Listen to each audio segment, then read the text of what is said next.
Good evening, ladies and gentlemen. This is another video of Ron's coverage. And today I wanted to speak about another shooting that occurred in Minneapolis, Minnesota. Only this time it wasn't conducted by ICE. It was conducted by another Department of Homeland Security agency that goes by the name of Border Patrol. They happen to patrol the border. Now, why was they in Minneapolis, Minnesota? We all know to help ease tensions with the protests. And in the midst of Border Patrol trying to ease tensions with the ICE protests, they happen to have shot and killed another suspect, another so-called victim, according to the mainstream media that goes by the name of Alex Pretti. Now, Alex Pretti, reports have said that Alex Pretti was approached law enforcement, Border Patrol, with a fully loaded pistol. And when he approached them, I guess he was trying to come to the aid of another victim. And he sticked his nose in business he didn't belong in, and he found out. Now he is 6 feet underground. Now, before Border Patrol murdered him in self-defense, he was out there in the midst of the protests, conducting traffic, trying to play the role of a law enforcement officer, a traffic officer, by the way, which he had no business doing. And Border Patrol politely told him, I'm not sure if it was politely, but Border Patrol told him to ease back, to ease up, fall back, and the fallback, it doesn't concern you. Paraphrase. And he resisted lawful orders. And since he resisted lawful orders, Border Patrol saw that he had a weapon in his possession, a fully loaded firearm with 2 magazines. And since Alex Pretti resisted arrest, resisted compliance from lawful compliance. He resisted lawful orders by Border Patrol. They wrestled him to the ground to in an attempt to seize the weapon from Alex Pretti. And they rightfully seized the weapon. And in the midst of several Border Patrol agents seizing the weapon,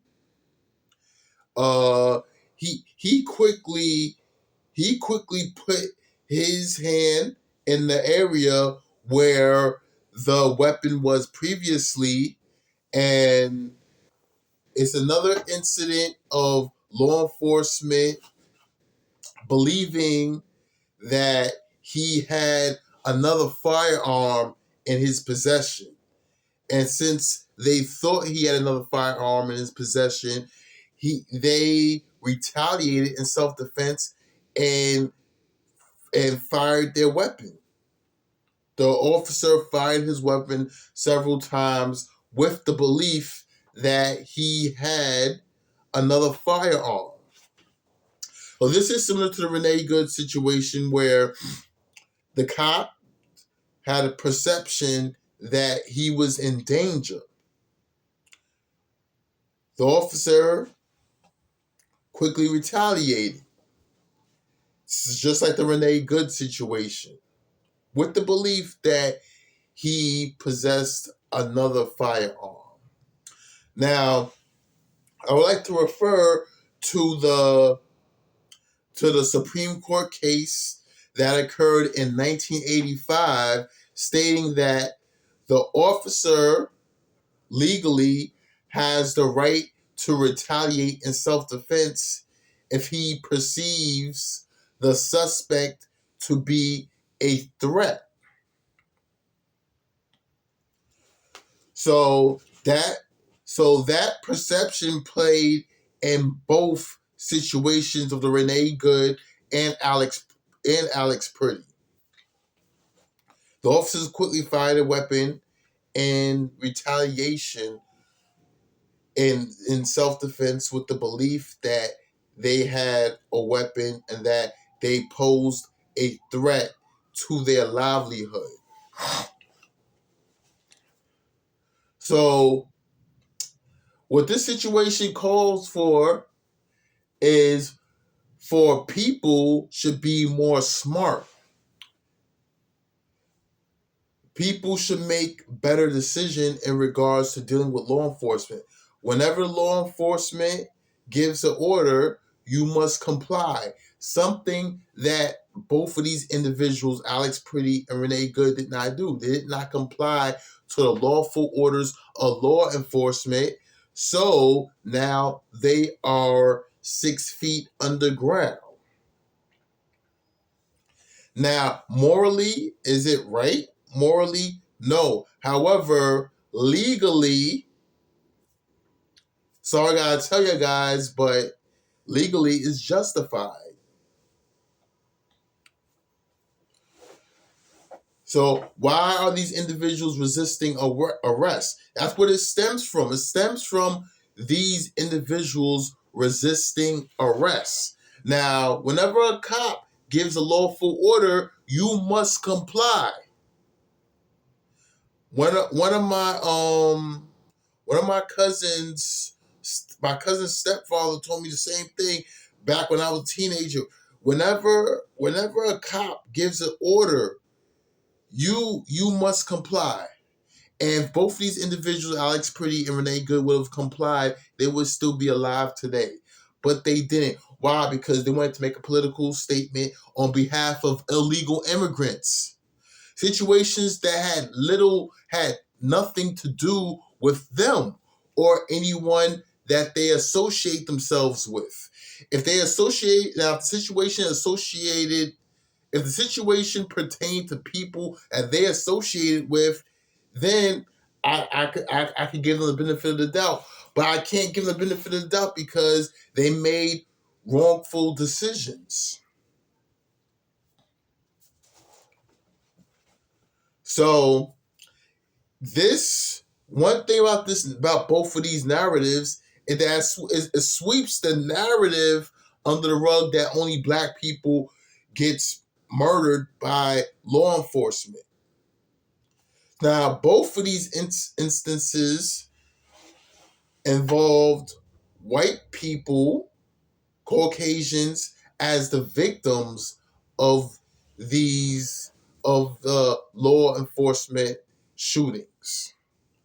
White people are victims of it. Both of these individuals were white Caucasians.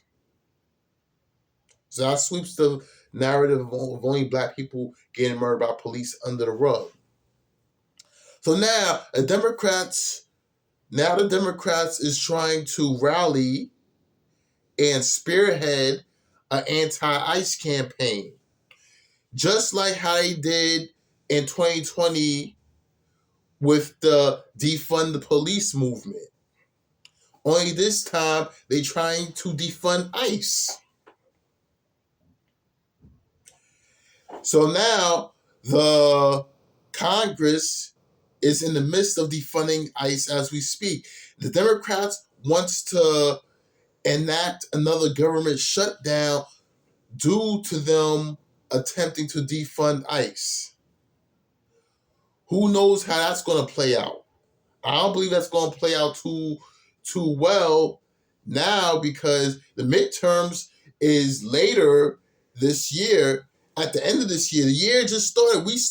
We're pretty much in February now, so we got like 10 months to go before the midterms, and the Democrats is attempting to rally all their supporters or the protests or the extremists behind their movement so they could garner votes for the midterms. Now, the PR behind ICE is not going too well. So the Democrats may get their way this time around, and the Republicans may be forced to compromise this time around. Now, ICE Director Tom Homan has went to Minneapolis to have a meeting with Minnesota Governor Tim Walz and Minneapolis Mayor Jacob Frey. He's having a meeting with them to see if Minneapolis Police Department could partner with ICE, with the ICE agency. And that will be a smart move to ease tensions in Minnesota. In Minnesota. That'll be a good move, because we can't have people continuously dying in these protests. So the only thing now, that Democrats are in the corner now, they have to pick whether they want to keep sacrificing lives for their political agenda, or they should save lives and come to the middle and cooperate with ICE in order to detain the criminal aliens that's in this country. Because Joe Biden let 10 to 15 million illegal migrants across the border, and we must conduct mass deportations to get them out. Yes, they say, the Democrats say that, they capturing American citizens.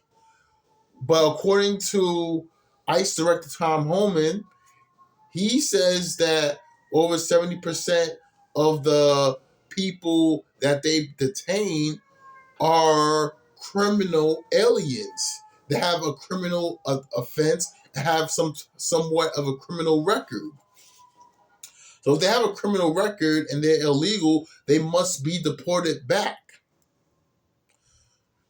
So the mass deportations are still in the works. It's still going to be administered, and there's nothing that the Democrats could do about it. So the only thing they can do is have the local law enforcement in these sanctuary cities partner with ICE and work in conjunction with ICE in order to capture, detain, and deport the illegal criminals.